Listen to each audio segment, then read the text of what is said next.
19 तारीख को भोपाल के चिनार पार्क में महिला सुपरवाइजर आंदोलन 2.0 होने जा रहा है, जिसमें आप सबको अपनी भागीदारी सुनिश्चित करनी है। आप सबको वहां पर पहुंचना है और पहुंच करके अपनी जो मांग है 2000 पदों को लेकर के जो भी मांग चल रही है उस अपनी मांग को मनवाना है।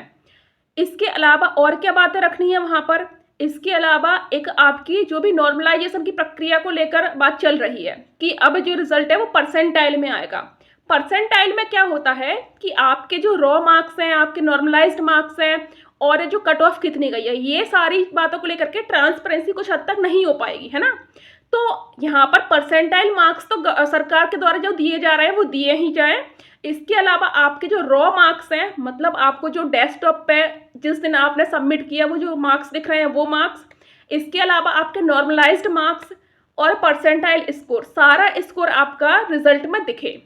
इसके साथ ही क्या है कि जो नॉर्मलाइजेशन की प्रोसेस है, अब उसमें एक लंबा अंतराल नहीं आए। कुछ बच्चों के नॉर्मलाइजेशन के बाद मार्क्स 1-2 मार्क्स ऊपर नीचे होते हैं, कुछ बच्चों के 15 से लेकर के 20 मार्क्स तक ऊपर नीचे हो जाते हैं। तो ऐसे में क्या होता है कि थोड़ी सी है ना विसंगतियां हो जाती हैं रिजल्ट बनाने में, है ना। तो आप लोग इस चीज की डिमांड करें कि जो नॉर्मलाइजेशन का सिस्टम है वो ट्रांसपेरेंसी से हो।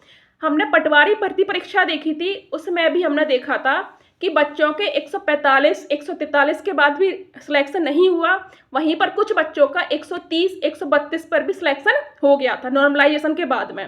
तो ये सारी जो चीज़ें हैं, ये जो गड़बड़ियां हमें कुछ कुछ लगती हैं, वो सारी चीज़ें क्लियर हों। इसके अलावा जो आगामी किसी भी भर्ती में जो पारदर्शिता है वो बनी रहे, है ना। जो भी भर्ती है वो किसी भी भ्रष्टाचार के मामले में ना फंसे, कोई भी भर्ती कोर्ट केस में ना फंसे, रिजल्ट इतने अच्छे ढंग से बनाया जाए कि ये जो कोर्ट केस का मामला है या जो भी चीज़ें हैं उसमें ना पड़े। इसके बाद आप लोगों को अब ये जो आखिरी बार, मतलब आखिरी बार ही होने वाला है ये जो भी आपका आंदोलन है, तो इस आंदोलन में आपको पार्टिसिपेट जरूर करना ही है। आप इस भरोसे ना बैठें कि ये सर जाएंगे, ये संस्थान जाएगा, ये मेरी दोस्त जाएगी, ये मेरा फ्रेंड जाएगा।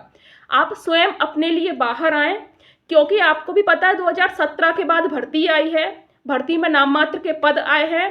अगर ऐसे में ये भर्ती इतने ही पदों पर हो जाती है तो आप लोगों के लिए ये बहुत घातक होगा। आप लोगों को पता नहीं कितने लंबे समय तक वेट करना पड़े, और इसका सिलेबस भी अलग था, तो किसी दूसरी भर्ती में हम बिल्कुल यूटिलाइज करें ये भी नहीं है। इसलिए आपको, और ऐसे बच्चे जो बाउंड्री पर हैं, जो 150 160 के आसपास हैं, इन विद्यार्थियों को इसमें जरूर आना ही पड़ेगा। अगर आप चाहते हैं सिलेक्ट होना तो आप लोग आइए और डिमांड करिए। धन्यवाद।